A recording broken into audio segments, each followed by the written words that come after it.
I'm Quinns, this is EULA Surfers, and you want to know what's new on Steam this month. I hope you do. Anyway, otherwise this will be a pointless exercise for us both. Just watch out for refund riptides. Cowabunga. Soma just got released. A horror game for £20. Yes! Frictional, the spooky Swedes behind Penumbra and Amnesia, have released a new game after 5 years of work. Once again, you play a man from a first-person lead perspective and interact with the world using only your trusty 7-foot-long invisible rubber hands. And once again, it's very atmospheric with fantastic sound design and a profoundly ominous mystery powering the plot. It's all very strong, but it's also structurally and emotively so similar to Amnesia and Machine for Pigs that I find it undermines Soma's atmosphere. I know there's not going to be a robot in this cupboard because there wasn't a robot in the cupboard in Amnesia. On top of this, Soma's set in an underwater facility gone mad, so every other scene had me thinking about how BioShock did that same reveal. I've no doubt Soma will start to distinguish itself in later chapters, but 3 hours in, I've got to say that for developers that have managed to conjure such mystique and wit in the past, so far I can't help but see Soma as a product, which it is, obviously, but I'm a lot less scared when I'm crouched in the corner of a product, praying that some content doesn't notice me, you know what I mean? Speaking of BioShock, did you know that's partially a reimagining of a game called System Shock? The enhanced edition of this ye olde shooting game came out just this week, now featuring actual mouse look. What a treat. Honestly, if you fancy a history lesson, they won't come much more entertaining than this. Ooh, if you buy one game this month, make it Lovers in a Dangerous Space-Time, a local co-op game that backs up this amazing conceit of having two people running around trying to pilot a ship together with beautiful art, a fun soundtrack, and endless opportunities to customize your ship or be surprised or just shout at one another. And if you want to play it through single player, you can play it with a little dog or a cat piloting your ship with you.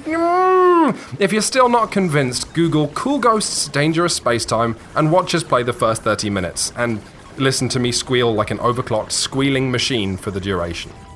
Panoramical describes itself as a video game-like interactive experience where you manipulate abstract musical landscapes, but then redeems itself in the next line by saying you'll feel like a disco god.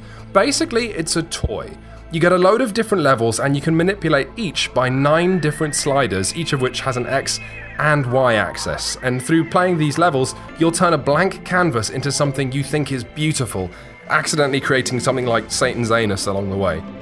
I have a friend who's really into music, and in his first 5 minutes with Panoramical, he both laughed out loud and shed actual honest-to-God tears. But I also have another friend who bought it and within 5 minutes had crippling buyer's remorse. Me, I'll say that I like it more than Proteus, which was also the work of composer David Kanaga, but my dream would be some combination of this and Proteus, hiking around a rural funkscape, scaling mountains to see the lights of banging tunes far off in the distance. That would be really good.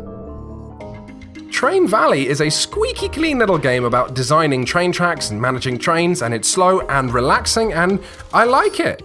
I don't get trains though. Why do we fall in love with trains as kids, I ask you? What is the unknowable fascination that powers, say, Thomas the Tank Engine? Why do we beg our mums to take us to Starlight Express, the Andrew Lloyd Webber train musical? Why do we get home and masturbate, not about the lithe dancers in that show, but the trains they represent, until our brother says, "You're shaking the bunk bed"? Problem with Train Valley though is that Mini Metro exists, and Mini Metro is more innovative and beautiful and soothing and thought-provoking and just better. It's still in early access right now, but keep your eye on it, cause it's a good one.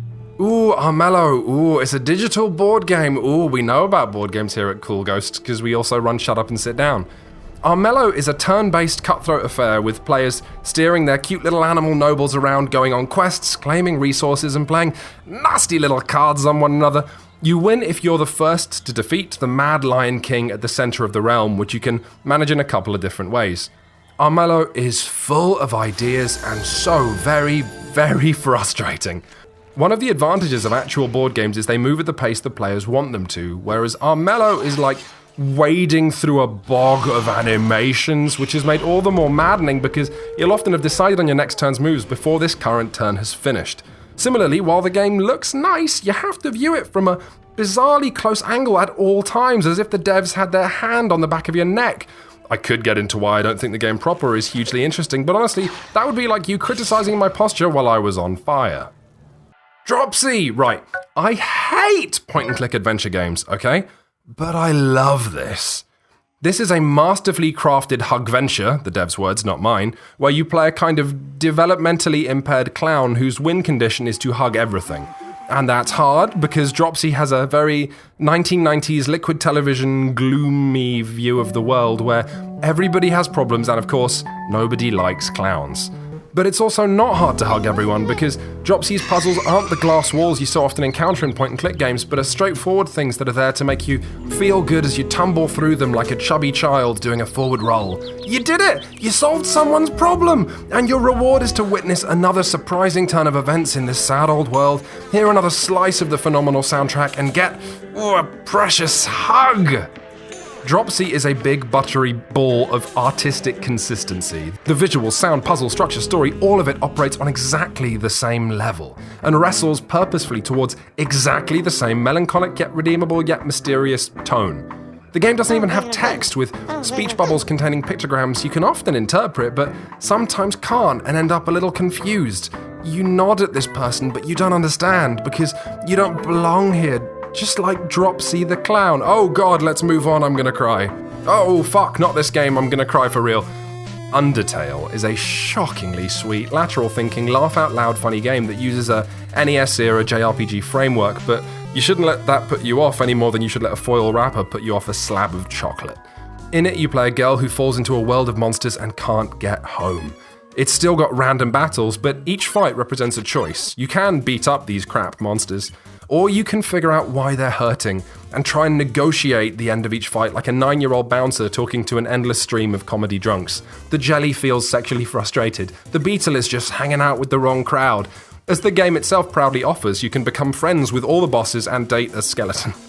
Undertale is touching and interesting, and if any of this is sounding interesting to you, then you should definitely take a tour of all the indie developers reclaiming their JRPG childhoods but making them so much more interesting. Start with this, then try To the Moon, and maybe finish with Space Funeral by Stephen Murphy, whose handle is The Catamites, and then play all of Stephen Murphy's games because they're amazing, like The Pleasure Domes of Kubla Khan. Ah, such majesty. Such pleasure. God, games are amazing. If you've enjoyed this video, know that all the work we do on Cool Ghosts is powered entirely by patrons, an amazing club of people who support heartfelt, ad-free stuff and hang out with us in monthly Google Hangouts.